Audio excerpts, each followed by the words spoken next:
Student, मैं आपकी teacher प्रेरणा सक्सेना।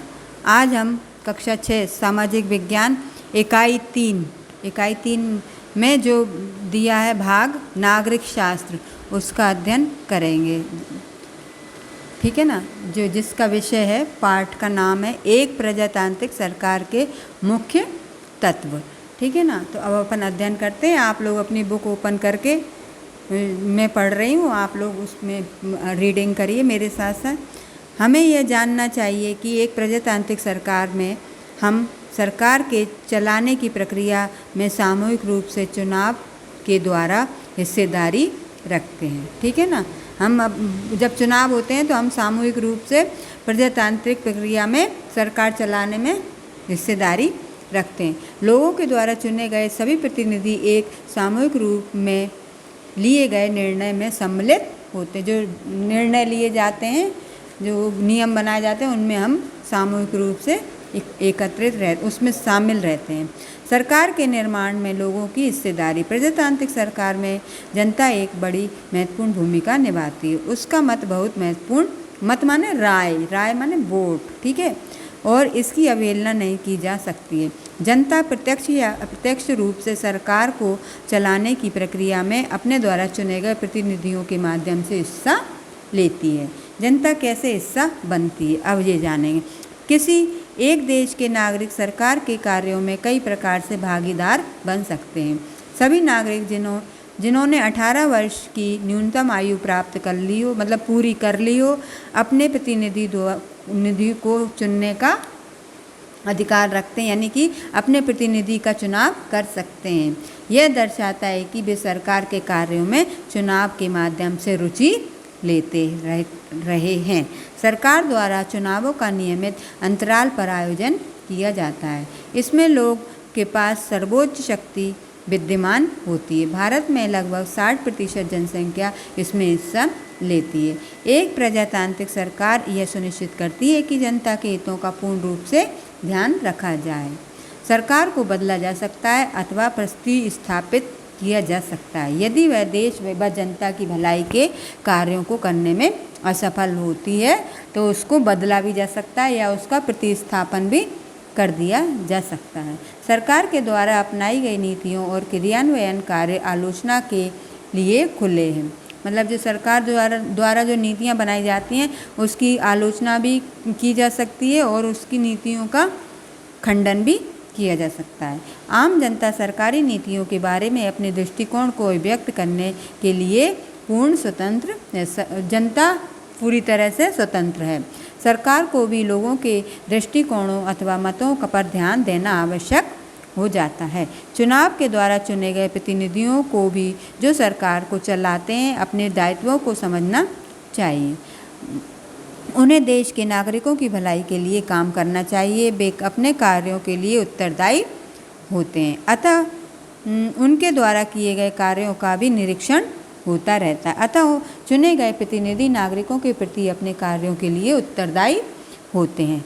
हम हाल ही की घटना का उदाहरण लेकर प्रजातंत्र में लोकतंत्र की शक्ति को देख सकते हैं। कैसे देख सकते हैं, अब इसमें बताया है। इसमें न्यायालय ने किन्हीं लोगों को जो जेसिका लाल की हत्या में लिप्त थे, मतलब जिन्होंने जेसिका लाल की हत्या कर दी थी, वो जो उसमें शामिल थे, छोड़ दिया था। तब लोगों ने इस निर्णय पर अपनी नापसंदगी जताई थी। उन्होंने अनेकों पत्र लिखे, SMS किए और रेडियो और टेलीविज़न के माध्यम से अपने पेज पलटेंगे, है ना, अपने दृष्टिकोण को प्रस्तुत किया। मतलब SMS भी किए, रेडियो और टेलीविज़न के माध्यम से अपने सुझावों को प्रस्तुत किया। अतः तब तक उच्च न्यायालय को इस मामले में दखल देना पड़ा। पुलिस ने भी दिल्ली उच्च न्यायालय में निचले स्तर के न्यायालय के निर्णय के विरुद्ध प्रार्थना पत्र दाखिल किया, जिससे अभियुक्तों को जो दोषी थे उसमें उनको ठहराया गया। लोगों के पास जुलूस निकालने, प्रदर्शन व मोर्चा निकालने और सभाएं करने का अधिकार भी होता है। सरकार को अपने निर्णयों पर पुनर्विचार करने के लिए वह मजबूर भी किया जा सकता है, या जनता कर सकती है उनको मजबूर कि आप अपना यह निर्णय बदलिए। हड़ताल धरना और आंदोलन करना ऐसे ही कुछ लोगों को सरकार की नीतियों के विरुद्ध एकत्रित करने के तरीके होते हैं, लेकिन लोगों को इसके दौरान राष्ट्रीय संपत्ति का नुकसान नहीं करना चाहिए। प्रजातंत्र में लोग न्यायालय के विरुद्ध अपनी आवाज़ उठा सकते हैं। लोग अपनी नापसंदगी को विभिन्न मोर्चों द्वारा या गठन करके या आंदोलन प्रारंभ करके प्रदर्शित कर सकते हैं। प्रजातंत्र में विपक्ष की भूमिका, जो प्रजातंत्र रहता है उसमें विपक्षी जो लोग रहते हैं ना विरोध में उनकी क्या भूमिका रहती है, अब इस अपन में पढ़ेंगे, इस पैराग्राफ में पढ़ेंगे। प्रजातांत्रिक शासन व्यवस्था में विपक्षी दल एक बहुत महत्वपूर्ण भूमिका निभाते हैं। विपक्षी दल सरकार की नीतियों पर धरना और मोर्चा प्रदर्शन के द्वारा अंकुश बनाए रखते हैं, लेकिन जब विपक्षी दल केवल विरोध करने की भावना से ही अपना विरोध प्रकट करते हैं तब राजनीति एक गंदा काम बन जाती है। अतः किसी भी आलोचना को रचनात्मक होना चाहिए। समाचार पत्र सदैव जनता के मत को संगठित करने में महत्वपूर्ण भूमिका निभाते हैं। वर्तमान युग में टेलीविज़न बहुत लोकप्रिय हो गया है। रेडियो और समाचार पत्र सूचना और मनोरंजन के बहुत सशक्त माध्यम हैं। समाचार पत्रों के माध्यम से लोग उन समस्याओं के बारे में पढ़ते हैं और जानते हैं जो लोगों के सम्मुख विद्यमान होती हैं। समाचार पत्रों में बहुत से ऐसे विषय प्रकाशित किए जाते हैं जिनका संबंध राजनीति से होता है। लोग इससे अपने चारों ओर घटित घटनाओं, होने वाली घटनाओं या गतिविधियों के बारे में भी जानकारी प्राप्त करते हैं और इससे अपनी राय बनाते हैं, अपना मत बनाते हैं। इस प्रकार से जनता के मत के निर्माण में एक प्रजातांत्रिक देश में जनसंचार के माध्यमों की बड़ी भूमिका होती है। प्रजातंत्र में विवादों एवं संघर्षों का समाधान, किस तरह से फिर समाधान होता है विवादों का, उसके बारे में। संघर्षों अथवा विवादों का समाधान का अर्थ है उक्त समस्या का सभी पक्षों के लिए संतोषजनक रूप में निवारण करना होता है। प्रजातंत्र में इस प्रकार की समस्याएं अनेक प्रकार से सुलझाई जाती हैं। प्रजातंत्र ही समस्या के बारे में विचार विमर्श और तर्क वितर्क करने का अवसर प्रदान करता है। साधारणतः एक विस्तृत सहमति इस विचार विमर्श के उपरांत निकल कर सामने आती है। हमें दूसरों के समक्ष धैर्य का परिचय भी देना चाहिए, चाहे हम उनके पक्ष में सहमत भी नहीं हों तो भी। इसमें बहुसंख्यक पक्ष को भी अपना कार्य करने देना चाहिए। सरकार को भी ऐसे विपरीत मतों एवं दृष्टिकोणों वाली स्थिति में निवारण का प्रयास करना चाहिए। पेज पलटेंगे। एक संकट तब खड़ा होता है, दिखाई देता है, जबकि लोगों के अपने अपने हित अथवा स्वार्थ होते हैं। ऐसी स्थिति में एक सबल नेता इस संकटपूर्ण स्थिति के निवारण करने में महत्वपूर्ण भूमिका निभाता है। समानता और न्याय, तो कानून के समक्ष सभी भारतीय समानता रखते हैं। कानून ऐसा है जिसमें सभी भारतीयों को समानता के अधिकार प्राप्त हैं। भारत के संविधान ने कई ऐसे उपायों को सम्मिलित किया है जिससे सरकार के द्वारा लोगों की भलाई के लिए अधिकतम अवसर सुलभ हो सकें और जिसके परिणाम स्वरूप सभी के लिए समानता और न्याय के उद्देश्यों को प्राप्त किया जा सके। इसमें कहा गया है कि सभी को मतदान की स्वतंत्रता और रोजगार के अवसरों की उपलब्धता होनी चाहिए। साथ ही किसी भी नागरिक के लिए धर्म के आधार पर एवं जाति अथवा वर्ण के आधार पर कोई भेदभाव नहीं होना चाहिए। इसके लिए समानता और न्याय होना जरूरी है, यानी चाहिए। महात्मा गांधी और डॉक्टर भीमराव अंबेडकर ने अछूत प्रथा की समाप्ति के लिए संघर्ष किया। डॉक्टर अंबेडकर लिखा है, इनका नाम पूरा क्या था? भीमराव अंबेडकर। महात्मा गांधी और अंबेडकर जी ने ही अछूत प्रथा की समाप्ति के लिए बहुत सारे संघर्ष किए। तब इस अन्याय को प्रतिबंधित कर दिया गया और इस प्रथा के पालन करने को कानून के अनुसार दंडनीय घोषित कर दिया गया। किसी भी देश अथवा समाज की उन्नति उसमें रहने वाली स्त्रियों की दशा पर भी निर्भर करती है। स्त्रियों की भलाई के प्रति किए गए उपायों में इस लैंगिक भेदभाव को कुछ हद तक प्रतिबंधित कर दिया गया। लिंग के आधार पर भेदभाव करते ना, तो उसको भी प्रतिबंधित कर दिया कानून के तहत।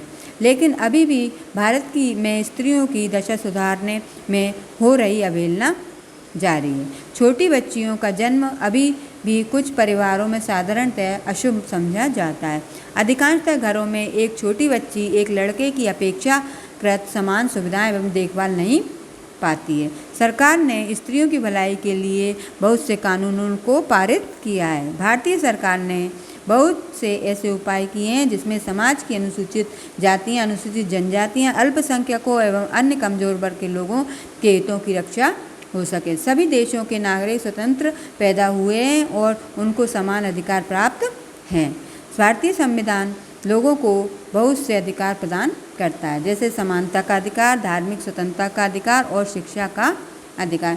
समानता मतलब सभी बराबर हैं, सभी को समान अधिकार प्राप्त हैं।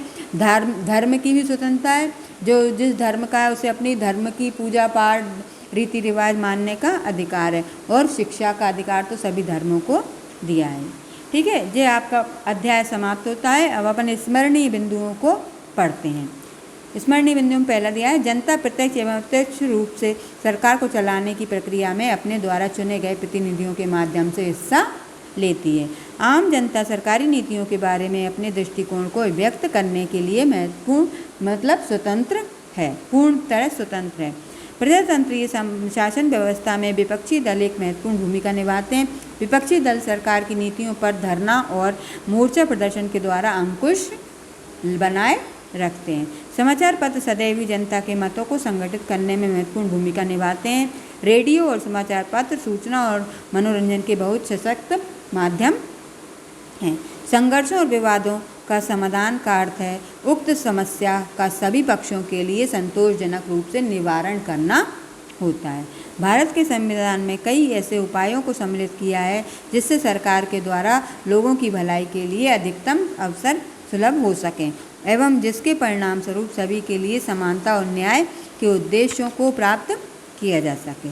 ठीक है, भारतीय संविधान ने बहुत से ऐसे उपाय किए हैं जिससे समाज में अनुसूचित जाति, जनजाति, अल्पसंख्यकों और अन्य कमजोर वर्ग के लोगों के हितों की रक्षा हो सके। अब अपन पेज पलटते हैं और अभ्यास कार्य पे आते हैं। अब इसमें अभ्यास कार्य में पहला आपको बहुविकल्पीय प्रश्न दिए हैं, मतलब एक प्रश्न के 4 उत्तर दिए हैं। जो बिल्कुल सही है उसको अपन राइट का निशान लगाएंगे।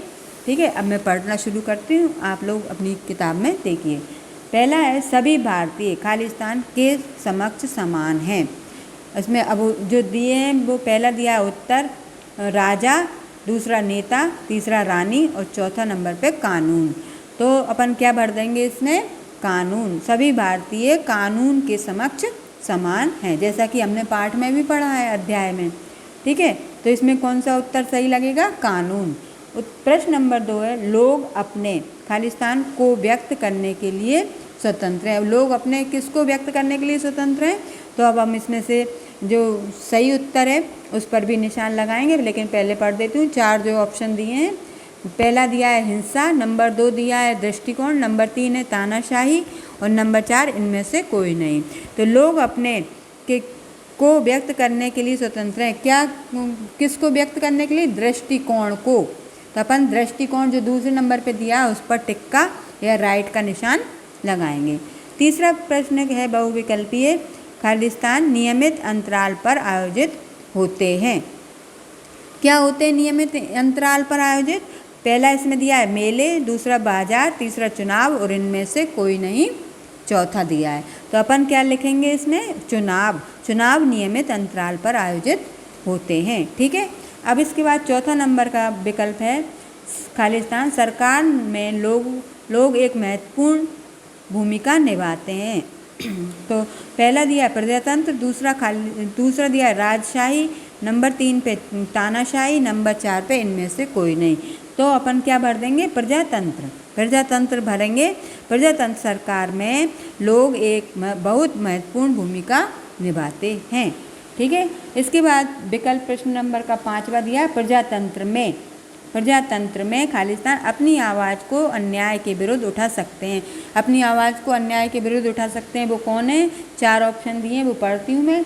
आदमी, पहला दिया है आदमी, नंबर 2 पे स्त्रियाँ, नंबर 3 पे लोग और नंबर 4 पे इनमें से कोई नहीं। तो प्रजातंत्र में लोग माने जनता, तो प्रजातंत्र में लोग अपनी आवाज़ को अन्याय के विरुद्ध उठा सकते हैं। एक अकेली स्त्री तो उठा नहीं सकती है, आदमी अकेला उठा नहीं सकता है, तो इसमें क्या आ जाता है, लोग। ठीक है, तो अपन तीसरा वाला ऑप्शन बिल्कुल सही है। इसके बाद प्रश्न नंबर 2 पर आते हैं, रिक्त स्थानों की पूर्ति कीजिए। तो पहला खाली स्थान है, प्रजातंत्र में लोग अपनी आवाज़ को खालिस्तान के विरुद्ध उठा सकते हैं। किसके विरुद्ध उठा सकते हैं, अन्याय के, अन्याय भरेंगे इसमें। ठीक है, दूसरा खालिस्तान है, समाचार पत्र सदैव ही एक महत्वपूर्ण भूमिका खालिस्तान को संगठित करने में निभाते हैं। तो किसको संगठित करने में निभाते हैं, जनता के मत, जनता के मत को संगठित करने में निभाते हैं। इसमें अपन जनता के मत खालिस्तान में भर देंगे। अब तीसरा खालिस्तान, लोगों का जो खालिस्तान निकालने, फिर खालिस्तान करने और सभा करने का अधिकार है। तो लोगों का जुलूस, पहले में भरेंगे जुलूस, निकालने के बाद भरेंगे प्रदर्शन। जुलूस निकालने और प्रदर्शन करने और सभा करने का अधिकार है। ठीक है, इसके बाद चौथा खालिस्तान है, शुरू में खालिस्तान एक प्रजातांत्रिक सरकार में महत्वपूर्ण भूमिका निभाते हैं। कौन निभाते हैं, जनसंचार। जनसंचार एक प्रजातांत्रिक सरकार में महत्वपूर्ण भूमिका निभाते हैं। ठीक है, अब 5वां नंबर का जो खालिस्तान है वह है, सभी नागरिक जिन्होंने न्यूनतम खालिस्तान वर्ष की आयु प्राप्त कर ली हो अपने प्रतिनिधियों का चुनाव कर सकते हैं। कितने वर्ष की आयु, पाठ में अपन ने पढ़ा था 18 वर्ष की आयु। ठीक है ना, इसमें लिख देंगे अपन 18। अब आते हैं प्रश्न नंबर 3, सही बात पर सही का तथा गलत बात पर गलत का निशान लगाइए। मतलब सही गलत करना है। पहला दिया है, प्रजातंत्र में विपक्ष दलों का एक महत्वपूर्ण स्थान है। इसमें अपन राइट का निशान लगा देंगे। दूसरा है, महात्मा गांधी और डॉक्टर अंबेडकर ने अछूत प्रथा की समाप्ति के लिए संघर्ष किया। तो इस पर भी अपन राइट का निशान लगाएंगे। नंबर 3 है, प्रजातंत्र में जनसंचार के माध्यम एक महत्वपूर्ण भूमिका निभाते हैं। ये भी अपना सही है। लोगों की राय सरकार के निर्णयों को परिवर्तित भी कर सकती है। ये भी अपना सही है। तो 5वां नंबर का है, प्रजातंत्र में लोगों को जुलूस निकालने का कोई अधिकार नहीं है। यह अपना गलत है। ठीक है, अब अगले नेक्स्ट पेज पर आते हैं। इसमें दिए हैं अति लघुत्तरीय प्रश्न, जिनके उत्तर मैंने प्रश्न के सामने ही लिख दिए हैं। तो आप उनके उत्तरों को अपनी कॉपी में लिखेंगे। मैं पढ़े देती हूँ क्या है। किसी एक देश की उन्नति किस पर निर्भर करती है। प्रश्न नंबर 1 है, किसी एक देश की उन्नति किस पर निर्भर करती है। अब इसमें से क्या बात हटा देंगे, किस की जगह क्या लिख देंगे, स्त्रियों की दशा पर। तो उत्तर कैसे बनेगा, किसी एक देश की उन्नति स्त्रियों की दशा पर निर्भर करती है। इस तरह से बना लेंगे तो भी चल जाएगा, और जो लिखा हुआ है स्त्रियों की दशा पर तो भी सही है। ठीक है ना। इसके बाद दूसरा प्रश्न है, अछूत प्रथा के विरुद्ध किसने संघर्ष किया। किसने हटाकर, इस प्रश्न में से किसने हटाकर वो नाम अपन लिख देंगे। तो डॉक्टर भीमराव अंबेडकर ने। ठीक है ना। तो अछूत प्रथा के विरुद्ध डॉक्टर भीमराव अंबेडकर ने संघर्ष किया। इसके बाद आता है प्रश्न नंबर 3, जनता के मत को कौन संगठित कर सकता है। तो इस प्रश्न में से अपन कौन हटा के वहाँ पर उत्तर सेट करने के लिए लिख देंगे समाचार पत्र। जनता के मत को समाचार पत्र संगठित कर सकते या सकता है। ठीक है। इसके बाद आते हैं प्रश्न नंबर 4, एक प्रजातंत्र में जनसंचार के माध्यम किस प्रकार से महत्वपूर्ण भूमिका निभाते हैं। तो इसका उत्तर है, जनता के मतों को एकत्रित करके जनसंचार के माध्यम महत्वपूर्ण भूमिका निभाते हैं। या जैसा मैंने बोला है ऐसा जो चीज़ हटा के अपन को ये सेट करना, बस उस स्थान पर लिख सकते हैं, या आप जो लिखा हुआ है उसी के आधार पर लिख दीजिए। ठीक है। प्रश्न नंबर 5 है, एक प्रजातंत्र में कौन सरकार की गतिविधियों पर अंकुश अथवा निरीक्षक की भूमिका रखता है। तो इसमें उत्तर आ जाएगा विपक्षी दल, या कौन हटाकर लिख देंगे विपक्षी दल। एक प्रजातंत्र में विपक्षी दल सरकार की गतिविधियों पर अंकुश अथवा निरीक्षक की भूमिका रखता है। ठीक है। अब आते हैं अपन लघुत्तरीय प्रश्नों पर। तो लघुत्तरीय प्रश्नों के मैंने पेज नंबर लिख दिए उत्तर के, तो आपको वहाँ पर निशान मिल जाएंगे, तो आप उसमें से उत्तर नोट डाउन कर लेना अपनी कॉपी में। लेकिन फिर भी मैं एक बार पढ़े देती हूँ। पहला प्रश्न है, प्रजातंत्र में विपक्ष की भूमिका क्या भूमिका है, विस्तार से समझाइए। तो पेज नंबर 91 पर अपन आते हैं। शुरू में ही जो दिए ना विपक्षी जनता, ये इसमें विपक्षी दल की भूमिका, पेज नंबर 91 पर। पेज नंबर 91 कौन सा है, ये दिया है आपको, पेज नंबर 91 पर आते हैं अपन।